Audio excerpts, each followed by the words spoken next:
of Coffee Talk with Nate and Julie has coffee this morning. The big news of the day. Well, I mean, it's part of the deal. It's Coffee Talk. That's a pretty fancy looking coffee mug. Yes, it's China. It's actually not even a mug. It's like a coffee cup. And everything tastes better out of China, just saying. Does it? Mm-hmm. So your cheesecake off of China plates and things like that? Absolutely. Absolutely. It's part of the joy of embodiment. Yeah. Actually, I was talking to, I helped host the COP over this past weekend. Mm-hmm.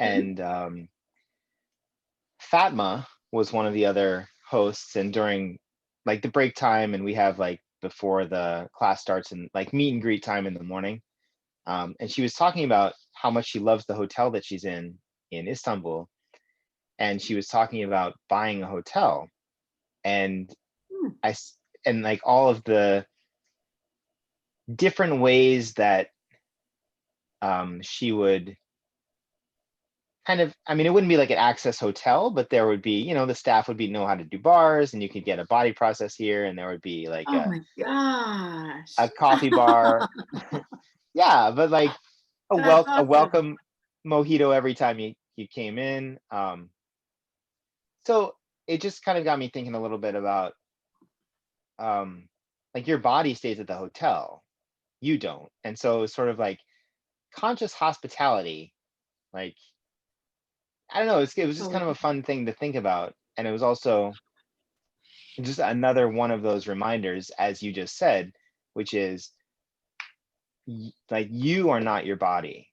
And I constantly have to remember that and remind myself. And another way that came up this past weekend was on a Zoom class, you see all these different people. And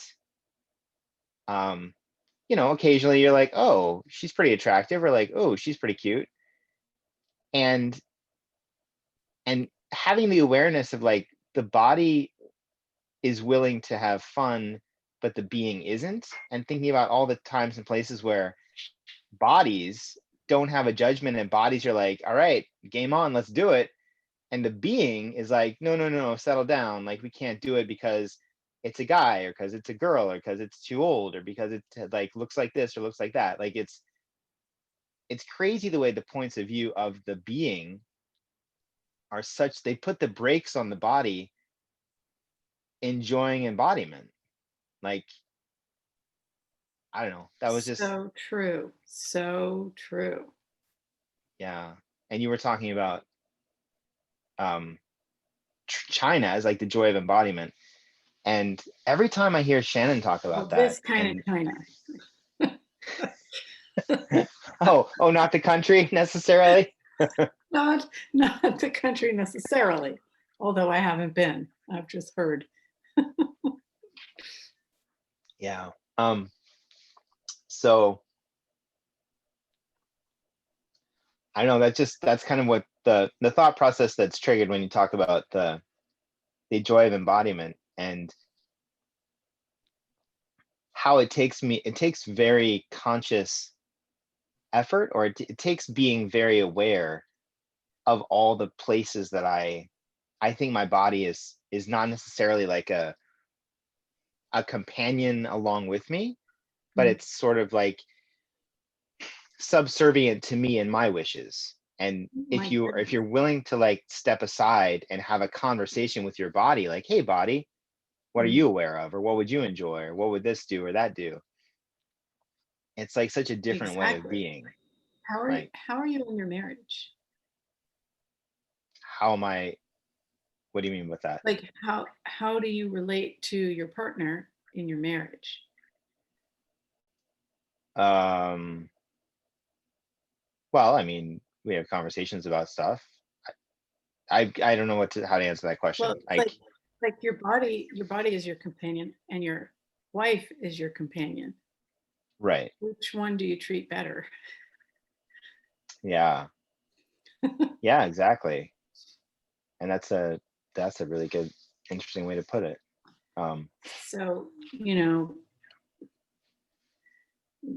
they say if you don't honor you, trust you, have allowance for you, gratitude, and vulnerability with you, then you can't really have it with others. And um, I think it would be really awesome for people to learn this, growing up. Learn it even if you have to in school, but for sure learn it at home.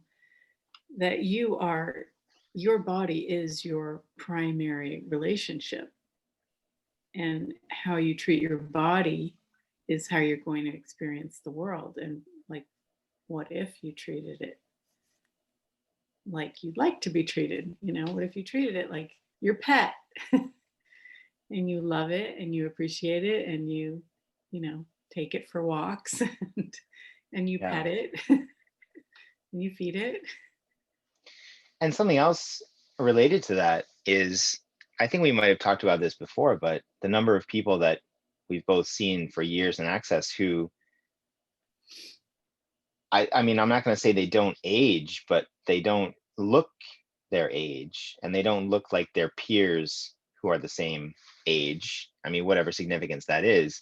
Mm. But I mean, part of it has to do with your bars and you're getting your body processes done. But I also think that you start to wear your judgments on your body. Like people who are super judgy and people who are angry, like angry people look it after they hit, you know, Mm. 50. Like they just have it on their face. Um, Yep, absolutely. in Korea, there's a saying that, what is it, before 40? 50. It's like your parents give you the face you have before 50, but you have the face that you like create for yourself after that. I Yeah. remember when I started Access, I had these two vertical lines here, you know, Was it from like squinting like this? these. I, Right. those are like the anger lines. I don't know. Like, Yeah. and they're gone for the most part. I mean, Right. things do change, but Yeah.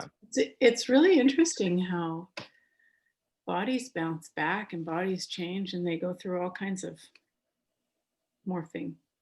But absolutely, you don't have to wear. Well, the less judgment you have, the less lines you'll have on your face. Put it that way. Yeah. And I And remember when I was mm, probably in high school, um, mm, like my dad was angry a lot and he scowled a lot and he had this like fixed bit of like wrinkles here. And even just to do it now like hurts my head to do it. But I remember driving in the car when I was probably going into university, and I would look in the mirror and just catch myself doing that. And so I would like try and like rub it out or like go like this or something.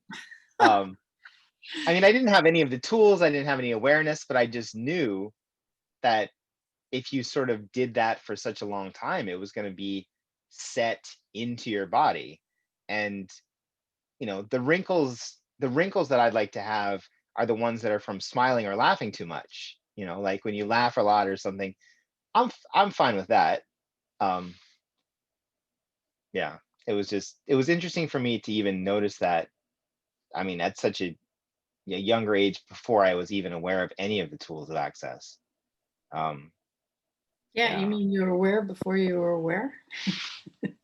yeah, super aware, and also again the same thing with being aware of bodies that are, I mean, willing to play, like bodies that want to have fun with you, and then the people who are, they're good church growing Christians, and you're not supposed to do that, and you're not allowed to do that, and your body is like, come on, please, please, please, please, and then you're like, no, like, yeah,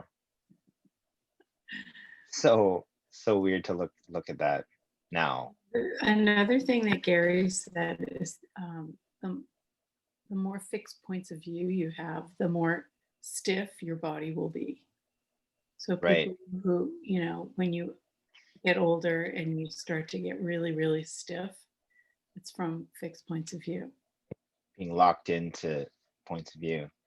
Um, yeah, Miguel's commenting, this is why happiness, joy, health, kindness keep people healthy. Yeah. Do you remember the conversation that Gary had? I don't know if we even have a recording of this, but he made a comment once about flexibility and the related to receiving. Sort of like, again, with the stiffness, I guess if you're really inflexible or your body is very stiff, um, you might not be receiving very well, or you might have shut down your receiving or something. Yeah, well, I guess it ties into the fixed points of view because when you have fixed Yeah, points of view, you can't receive anything other than what you've decided. And yeah. yeah. Um, huh.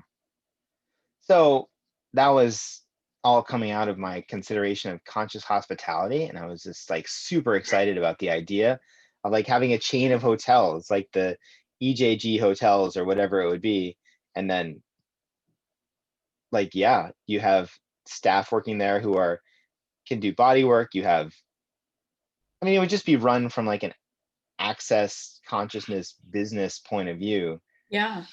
incorporating the idea that your body is staying there. So let's have a spa and a swimming pool, and let's give massages, and let's have like delicious food and great drinks, and Sounds good yeah, to me. When are you going to just, start it?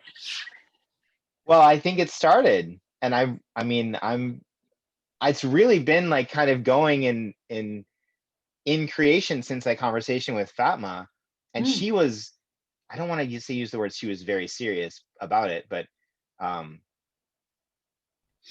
how, what would be a good way to say that, actually? How would you say that? um, what do you Like mean? when somebody says like, Not I'm being gonna do serious? it and I'm serious, but instead of using the word serious, like what would be a different way to say that? Creative? She's or generating it. She's already generating it. I don't know. Yeah. Well, not kidding, let's say. um yeah, so it was really fun to think about, like, suddenly, yeah, owning a hotel and then running a hotel, um with those points of view, and taking that, like, coming at it from the point of view of the body is there, you're Yeah. nurturing the body. Yeah. And so, I think that's kind of was Gary and Dane points of view about the castle, because Yeah. the sheets and the mattresses and the furniture and all of that, you know. Um, have you been? Only only virtually. I have not been in person. I do have a ticket though to Oh, stay. you got one of those tickets, right? Yeah, I got one of those tickets. Yeah. I mean, Palace, yeah, hello, that's so right up my alley. Um, nice. yeah. Yeah, I've actually had this idea for many, many years of doing a chain of um, bars in airports. So in every airport that you could have bars instead of chair massage, it would be bars. right, right. Um, So these would be like and man, 20-minute sessions or an hour I can sessions, or whatever whatever people want to do. You could have a whole bunch of zero gravity chairs. Just tilt back and have your bars run. Oh my gosh, can you imagine? Did I so. freeze? You did freeze. I mean, you're not moving, but I can My hear you, I internet think. is unstable. Oh, Um, is it okay now? you're moving a bit Okay. here and now and again. There you go. There you are. Um, so what's going on with your we're airplane bars idea? Um, Good question.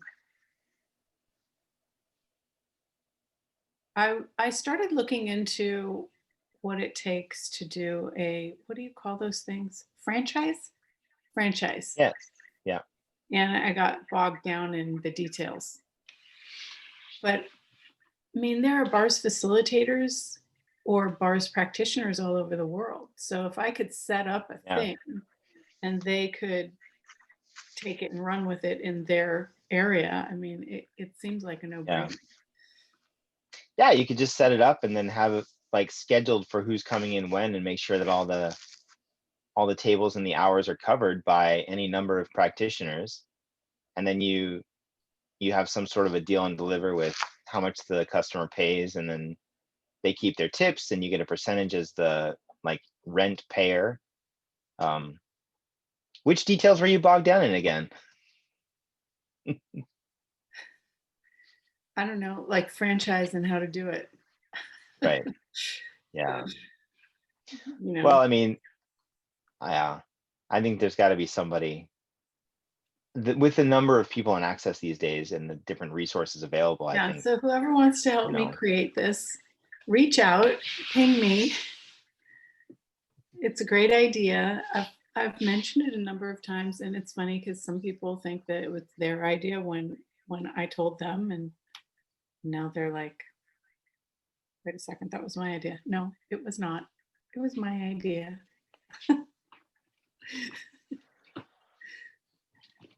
I have a yeah. great name and everything. So Oh, you're one not day, going to tell us the name though. All right, you can tell me privately later what the name is. one day it'll be created, and you can go to the airport anywhere in any terminal, and there will be bars. Like, how amazing will that be? You won't have to deal with, you know, um, um, waiting for hours, for your flight, and having to sit there and do nothing, or Right. jet lag helps with that. People who are afraid of flying clears all Right. that. It's just awesome. Crying kids, or just parents dealing with crying kids. Parents dealing with crying kids, yeah, yeah. um And then, when the people get to their destination, they may seek out,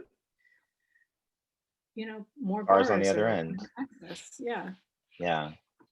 So you get your bars treatment at the airport, give them a little bit of like information how to contact someone in their home city or where they're going, or give them a recommendation to stay at one of my hotels where they can get their bars done again.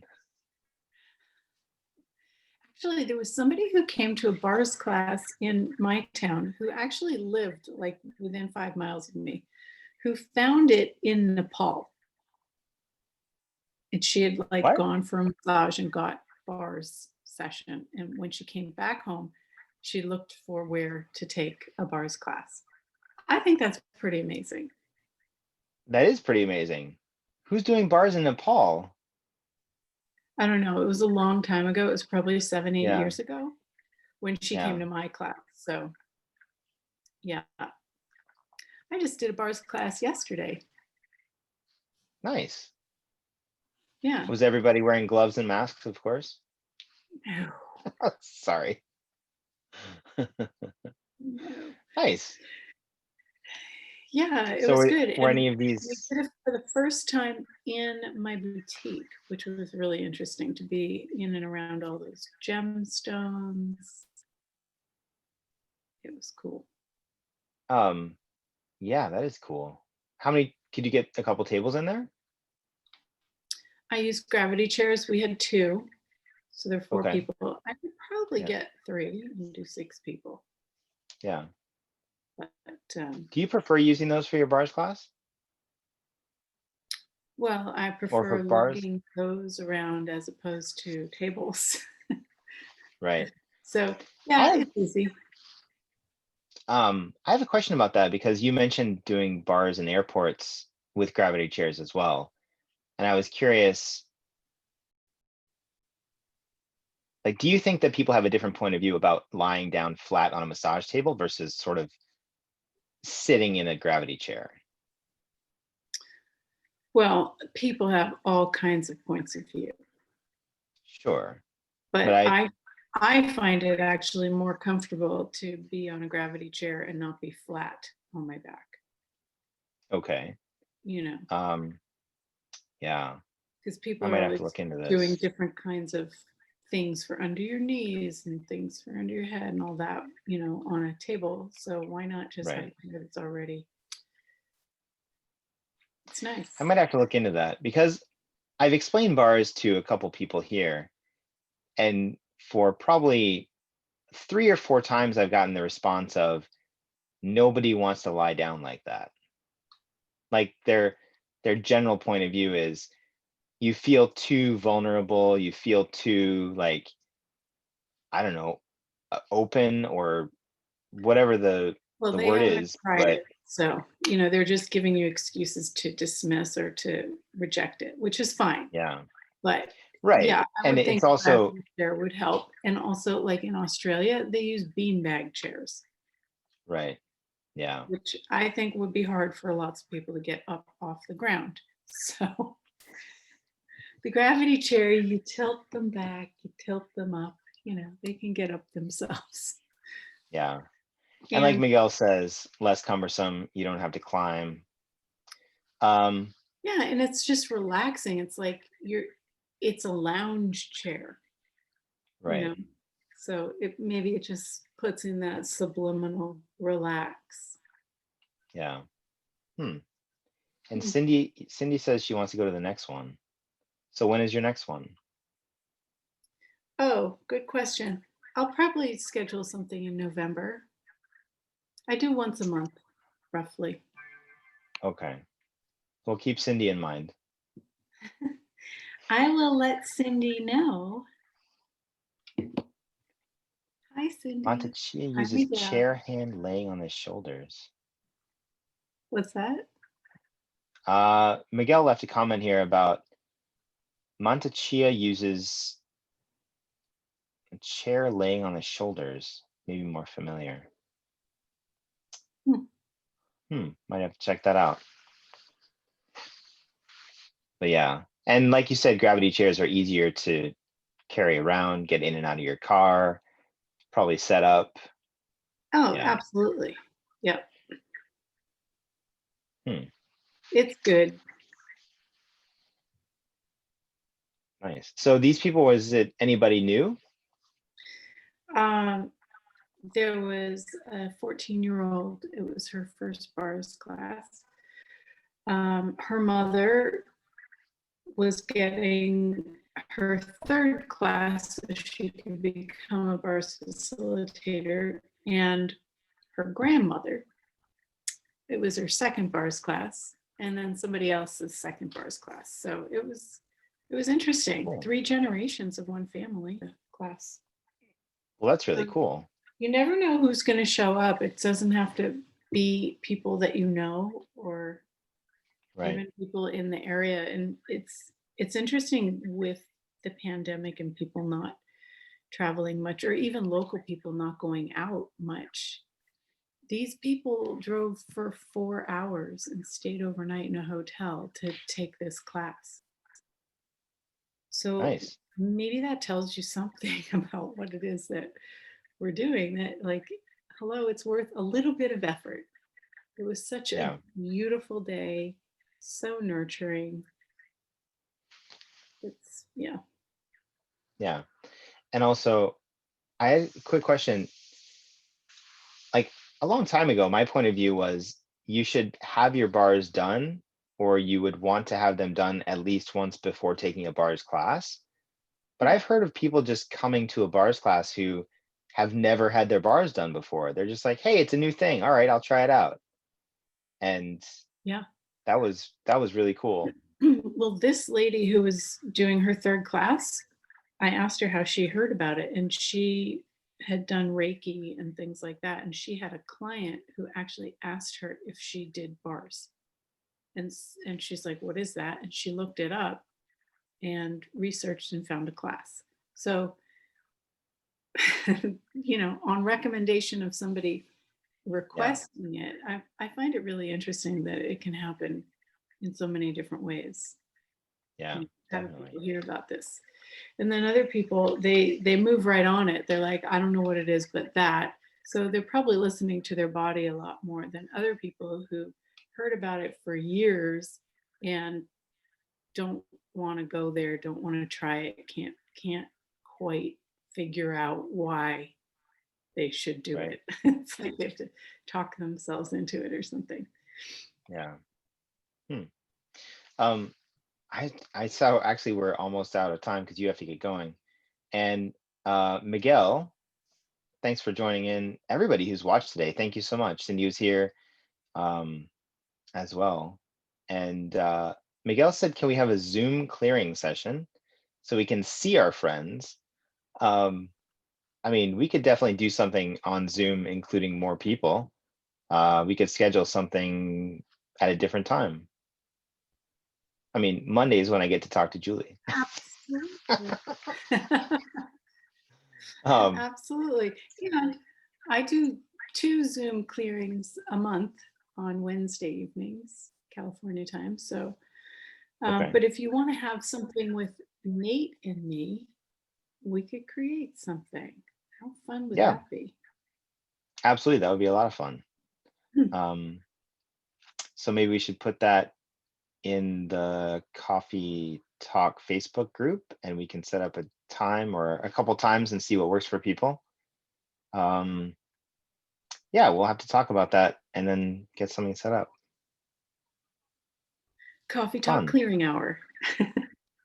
Awesome. Ooh, Cindy says Coffee Talk Zoom is cool. All right, well, Cindy, you better show up with coffee then. We'll have to You do don't have to. I'm kidding. Julie never does, so that's fine. it can be cocktail talk. It can be Um, bring whatever beverage you like. yes. Awesome. Well, thanks, Miguel. We'll do that. We'll pick a couple topics and see what dates work, and we'll set something up. Yeah, and Julie's off to her next awesomeness. Oh yes, expand. I get to expand. Maybe you'll join. Now make your life I think. too easy. You don't want to do that. Uh-oh. Yeah.